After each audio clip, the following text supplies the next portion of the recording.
was scrolling through my feed this morning, just a bit of quiet time before the house woke up, and I came across this video. It was a man named Tom Hudson. He was out there solo canoeing across Canada when he heard a dog barking. Mm-hmm. He looked over and, well, he saw her, just a dog stuck under a log. She was covered in mud, crying. So he stopped his canoe. He just stopped everything to help her. Mm-hmm. Before we get into what happened next, I want to do something special for you guys today. This week actually marks the 1-year anniversary of the small family business I started together with my 3 daughters. So to celebrate, we're giving away 3 completely custom mugs to 3 families of our subscribers. If you're interested, you can visit our website at houseofadaline.com to claim yours or to learn more about how to enter. But right now, that took Tom. Look at what Tom saw when he walked into that mud. There's a dog here. Doesn't look very well. Puppy. Maybe he's stuck. You okay? He doesn't look okay. Can't see anyone, there's no tracks. He's covered in mud. But I'm gonna see if I can do something. See if I can. This is Ivy. She's 14 years old, a Great Pyrenees. You know, at that age, the world can get a bit blurry. She'd wandered off and found herself pinned under a log, just buried in the mud. She'd been stuck there for 2 days, crying for her people until her throat just gave out. Imagine that. Truly imagine that, being so stuck that you run out of breath just to ask for help. Okay, the log's not on you anymore. You okay? Just watch his hands for a moment. Yeah. See, he's not treating this like some rescue mission for a camera. He's actually talking to her. Are you okay? Talk to me. He moves the log, but he doesn't yank her out. He knows she's in shock. He lets her feel the weight lift off her spirit before he even tries to lift her body. Look at him. He's covered in that same mud now. Mm-hmm. He's become part of her struggle. Okay, mm-hmm. Can we keep going? A bit more.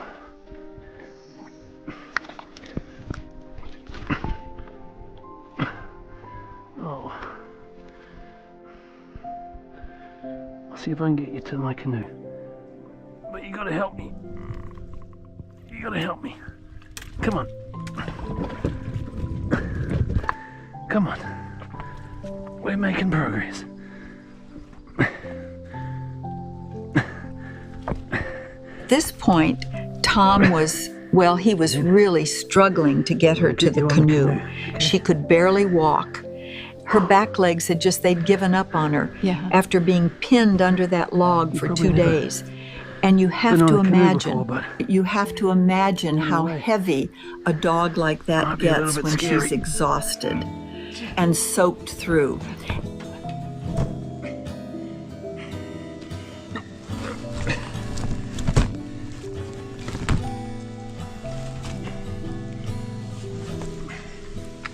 By the time he finally got her settled into the canoe, he was just as covered in mud and soaked as she was. Tom had a route to finish, but he did something most people wouldn't. He turned that boat around. He paddled backward because he'd seen a dock and a house a few hundred meters back. If he's not there, dog, then I'll have to make some phone calls and see what we can do. The dog was barking while I was coming past, but it didn't know that I was there, and it was barking in such a way that it had lost its voice. So he or she had been barking for a long time and can't bark anymore.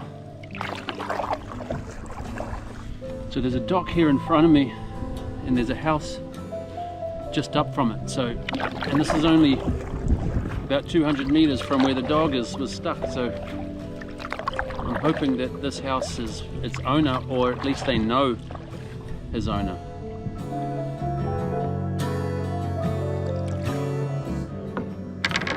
I hope this is your home.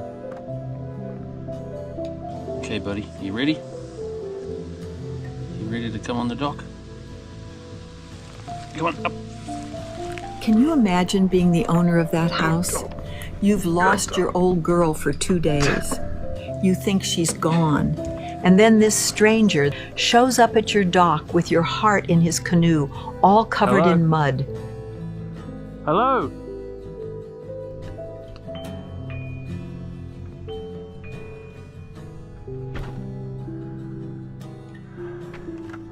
Hello, how are you? Good.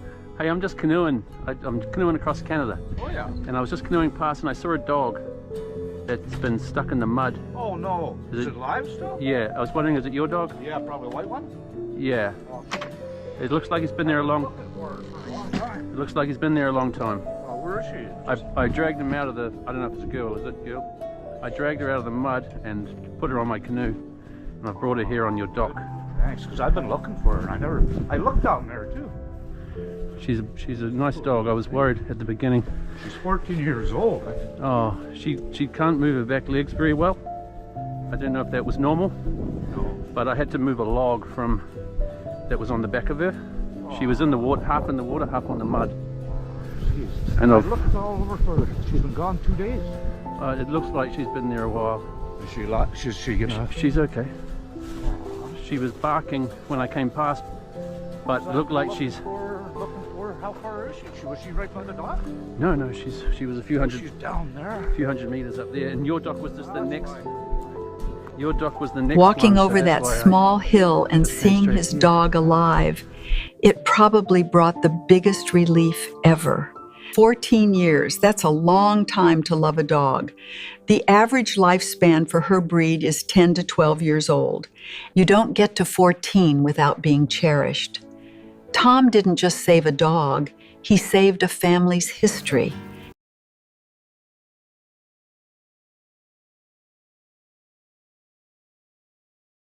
You better get some water and wash you off. I saw a dog bowl on the side of the house. Shall I get that? You want some water? That's probably the last thing Never you know. want, right? Yeah, just in case. Now, most people would have just dropped her off at that dock, said good luck, and gotten back in their canoe. They'd feel like they did their part. But Tom stayed. He was the one who gave her a bath. He scrubbed the mud from her coat and dried her off until she fell asleep right there under his hands.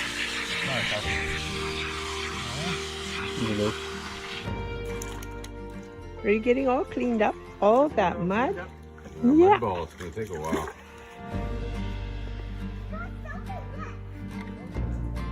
Poor sweet girl. The way she fell asleep as she was getting dried, she knew she was finally home and safe. You can just tell how much he cared about making sure she was truly okay before he moved on. Yeah, I found the owners, Tom and Janine, and they were very happy to get their dog back. It's a 14-year-old Pyrenees. So yeah, it's been in the family for a long time. The state it was in, I feel like it wouldn't have lasted another day. So I'm really happy to find it like that and bring it back to its owners. It just, yeah, it wouldn't be a nice way to go. The dog was up here about 200 meters behind all these trees. There's no access. So yeah, there's no way that the owners would have seen where it was.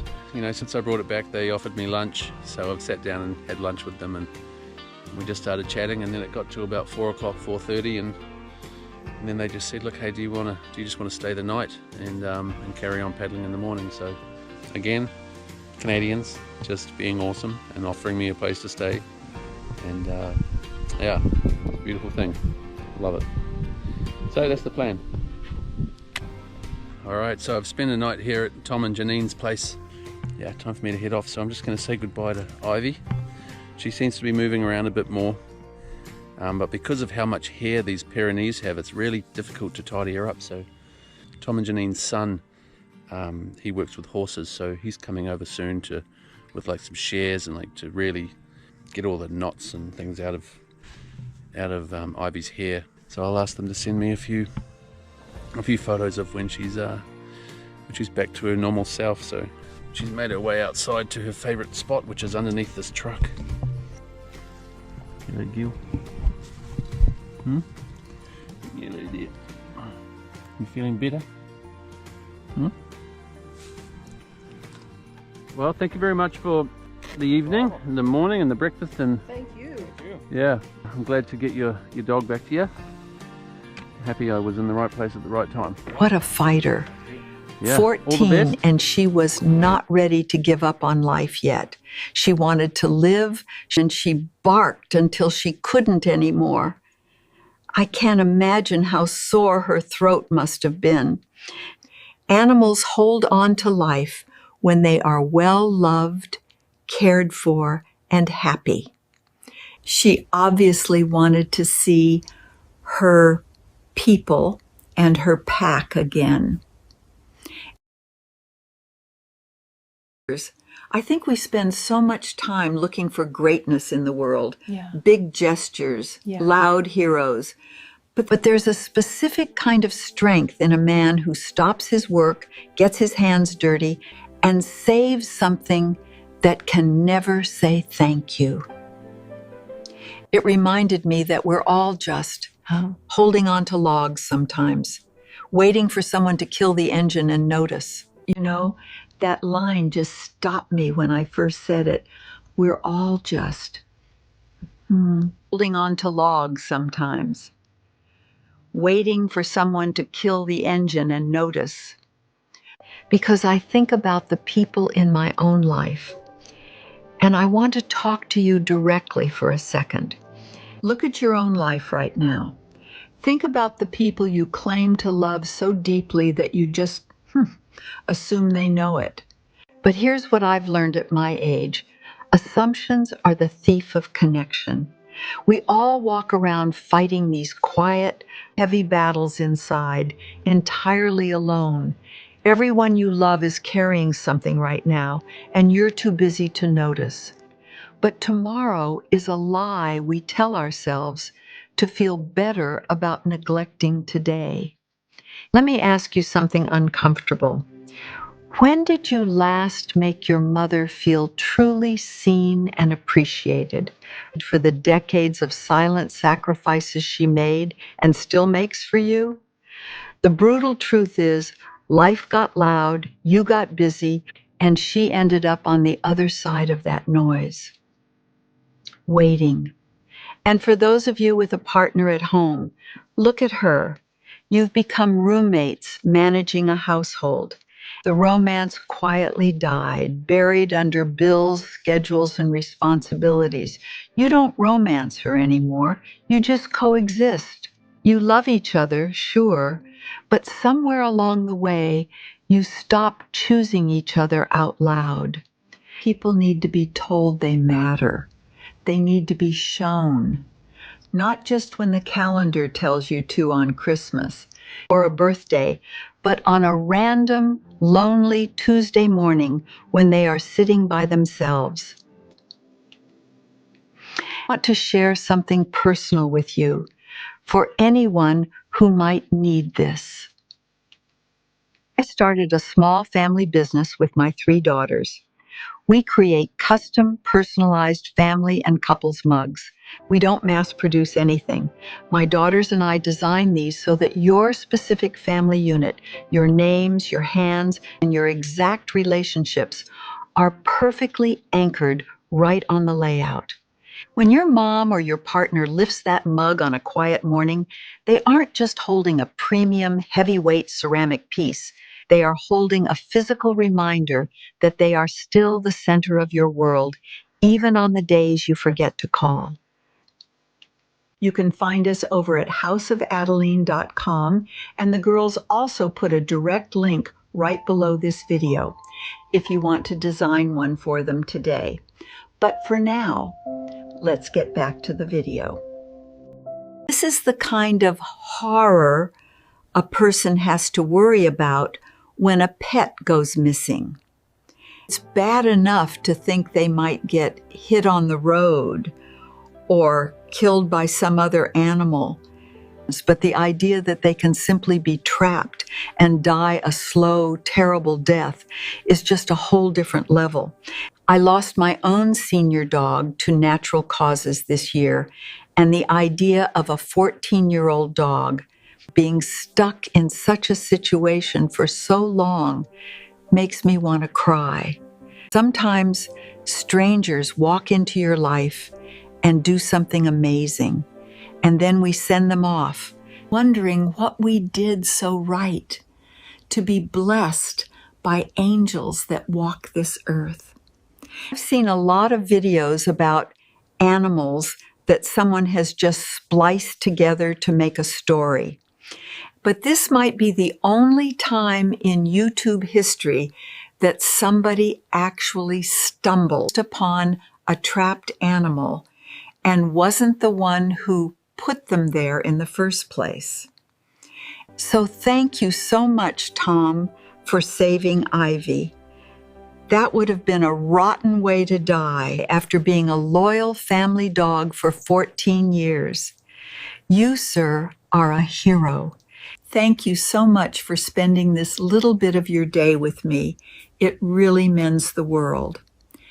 If you'd like to stay a part of our little family here, please do subscribe to the channel and pass this along to someone you love. And don't forget to kill your engines and check up on your loved ones. You never know what someone is going through or the silent battles they are fighting inside. God bless you, and I'll see you next time.